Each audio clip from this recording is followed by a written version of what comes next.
Helicopter দুর্ঘটনায় নিহত ইরানের প্রেসিডেন্ট ইব্রাহিম রাইসি এবং তার সঙ্গীদের জানাজায় অংশ নিয়েছে ১০ লাখ মানুষ। এ জানাজায় ইমামতি করেছেন ইরানের সর্বোচ্চ নেতা আয়াতুল্লাহ সৈয়দ আলী খামেনি।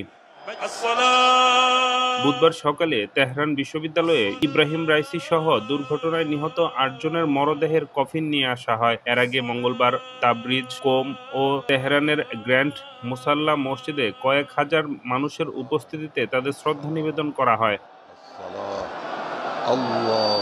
জানাজায় উপস্থিত ছিলেন ফিলিস্তিনি প্রতিরোধ আন্দোলন হামাসের রাজনৈতিক ব্যুরো প্রধান ইসমাইল হানিয়া এবং লেবানিজ হিজবুল্লাহ প্রতিরোধের deputy secretary general Sheikh Naim Kashem সহ ইসরায়েলের বিরুদ্ধে প্রতিরোধের অক্ষের নেতারা। এছাড়া বিভিন্ন দেশের নেতা, রাষ্ট্রপতি, রাষ্ট্রদূত এবং আন্তর্জাতিক ব্যক্তিরাও জানাজায় অংশ নেয়।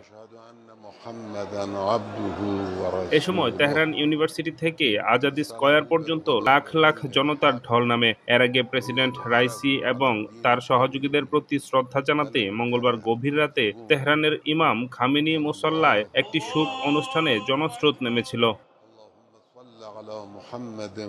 গত সোমবার সকালে ইরান সরকার আনুষ্ঠানিকভাবে হেলিকপ্টার দুর্ঘটনায় প্রেসিডেন্ট ইব্রাহিম রাইসি এবং পররাষ্ট্রমন্ত্রী আমির আবদুল্লাহিয়ানের নিহতের বিষয়টি নিশ্চিত করে। ওই দুজন ছাড়াও পূর্ব আজারবাইজান প্রদেশের গভর্নর মালেক রহমাতি, তাবরিজের জুমার নামাজের খতিব আল কাশেম এবং আরও কয়েকজন সেই হেলিকপ্টারের আরোহী ছিলেন।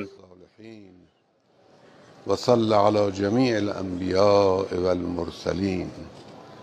الله أكبر. الله أكبر.